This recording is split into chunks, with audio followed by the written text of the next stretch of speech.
Don't shake your head. You're alleging that Mr. Swinkowski shouldn't be here because he had some obvious conflict which goes to the That's not what I said. That's not what I said. What I said is he should not be involved in any way with the selection of the auditor who will be checking the work his department has done. I never said that they shouldn't be doing the work of his department. I said he shouldn't be dealing with the auditing. He should not be in any way involved with the issue of whether a forensic or regular auditor is chosen, or which one it is. That point has to be self-evident. Yeah, I mean, I'm not saying he shouldn't do his job. I'm not saying, you're taking it way far. I mean, you talk about, about me. I mean, I don't understand how you could not understand that. There is a clear conflict. Now, don't try to take it in some extreme place. I've never said anything about it. It is only this one issue. I wrote a letter to you, as he ceded to you, and I said the same thing. You were prepared before this meeting. You knew what the issue was. I never moved from that issue. Mr. Peterson responded to your letter. He gave me a copy, and I did get you. He did not respond to my letter. He responded to your letter. He sent me a letter. It was in no way a response to my letter. Okay, you may dispute with, you may not like or have some argument with Mike. You can take it up with him. You got the letter, I got your letter. I'll repeat what I said before. Your argument is that he has a conflict, shouldn't be allowed in the selection of the auditor. That's right. Our three gentlemen here will make a recommendation to the full Board of Finance. They will be the body that selects the auditor. That's the answer to the question. But if you continue to use Mr. Swinkowski, that will undermine the credibility of your decision because you will be influenced by a person who has a conflict of interest, whose advice you're depending on. That happens with any kind of thing. You cannot go for advice to somebody who has a conflict.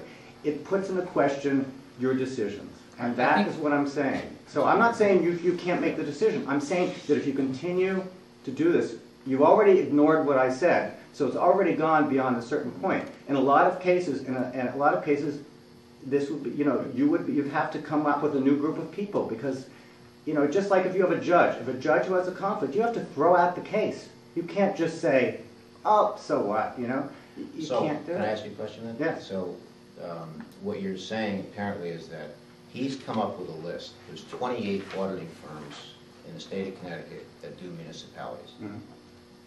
Other than one, Levitsky and Bernie, who's part of a general list, he doesn't know any of these firms. So you're saying that there's still a conflict of interest in him? What I'm saying, first of all, you've asked his advice on a couple of occasions. You asked him what he thought about the choice between having a regular auditor and a forensic auditor. He answered the question.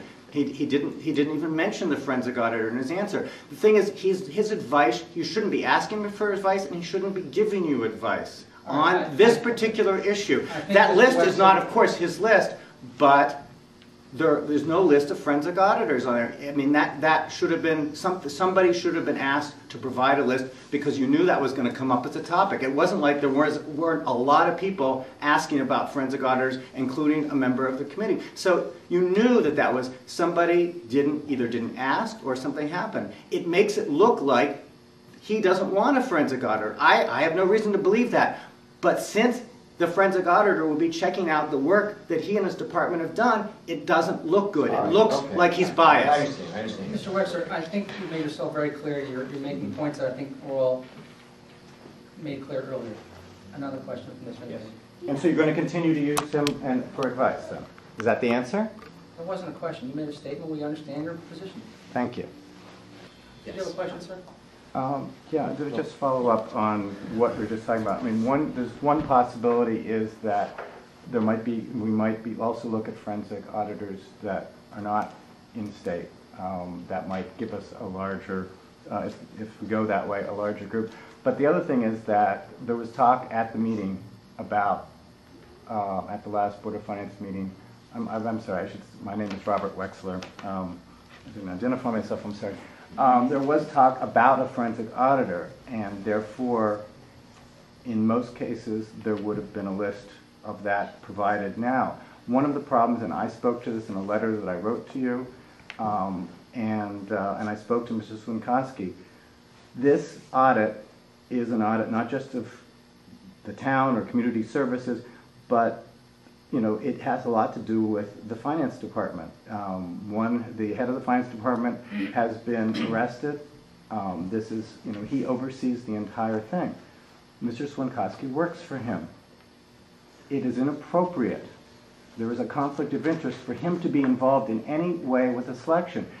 Another person who you might have asked who had not been in the department, if you'd asked me, I would have given you a list of the auditors in the state and the forensic auditors who have worked in the state or could work in the state. But that list wasn't provided. That isn't saying that he didn't do his job, it's that it looks bad. He is in a position where he's going to be checked by this audit. He should not be here, he should not be participating in this, he should have absolutely no role in the selection or even dealing with questions. There are people, a lot of other people can ask. We have an accountant who has done municipal audits in the room. There are lots of people who you could contact. He's the last person who should be dealt with. I brought this up, and this is my work, municipal ethics.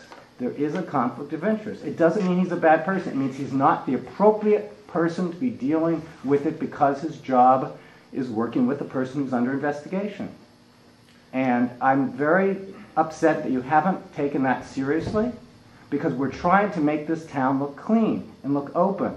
And when you work with somebody who is in a department that's under investigation, who worked with those auditors, whether he's a good person, bad person, has anything to do with it, it doesn't matter. It looks bad. There is a conflict of interest. And it puts into question whether your subcommittee should be the subcommittee, should be the people even deciding on the auditor. Because you were also involved in this. You approved all these things. People made complaints and they were ignored by the Board of Finance. I mean, that's taking another step. But you were warned about this, just as a lot of people were warned about Mr. Iardi. And you ignored it, and it was not even discussed. And that does not look good for the town. If our only oversight committee in this town of our finances doesn't care about conflicts of interest, what does that say about the possibilities of getting an honest audit, or getting an honest choice of an audit? One question, have you asked Mr. Swinkowski which accounting firms he has worked for in the past, or other people who are in the finance department? We shouldn't be looking at any firm that anyone in the finance department has worked for in the past. I don't know the answer. I'm not sure that we are. I'm not sure we are. Well, but have you asked? That is the first question an oversight committee would ask. We do not want, which of these, have you asked? Well, it wasn't, you just had a meeting. Did you ask? Tim, hold on. Okay. Why don't you just calm down for a second? Okay. Because I saw your article in the paper, which was, I thought, highly incendiary. The last thing we need is incendiary commentary and rhetoric. So let's just calm down. Okay. This is a list of experts. This man hasn't, and correct me if I'm wrong, Ed, you don't know any of these. Have you worked with any of these? So, but I'm interested in your point of view. Who is the person in the room that does municipal audits?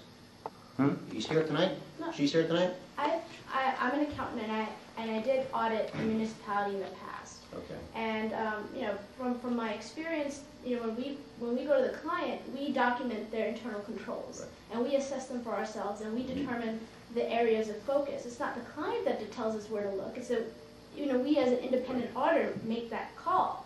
And I don't think that a general audit would serve the town's purpose, because the purpose of general audit is not specifically to find fraud.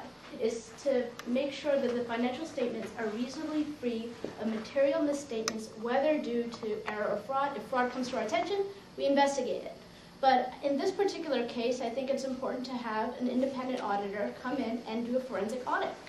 And I don't think it's just about if the monetary value of the fraud was $50,000 and the cost of the audit is like $100,000. I don't see that. I don't think necessarily you can put a monetary value on the public trust that has been lost, because it's a public trust issue, and I think that's what needs to be taken into consideration. Are you with an auditing firm? Is it a firm? I work for an auditing firm in New Jersey years ago, but I don't do public auditing in Connecticut now. Okay. Are you off the mic? Mr. Wechsler? I would like a response to what I said about the conflict of interest. I think it's Mr. extremely Wechsler, important. you just interrupted me. I noticed. No, I'm sorry. I thought you were asking if it... No. Oh, okay. I'm sorry. Go ahead. Mr. Swinkowski is here as the acting director of finance, just like Vince is at all of our Board of Finance meetings. The committee, as you know, is made up of myself, Mr. Freed, and Mr. Hallahan. So while he is here to provide information and advice, The committee actually is the three of us as a subcommittee of the Board of Finance. Now, I guess what struck me when you made your comments was that you could extend that to say that no one who works in the finance department of the town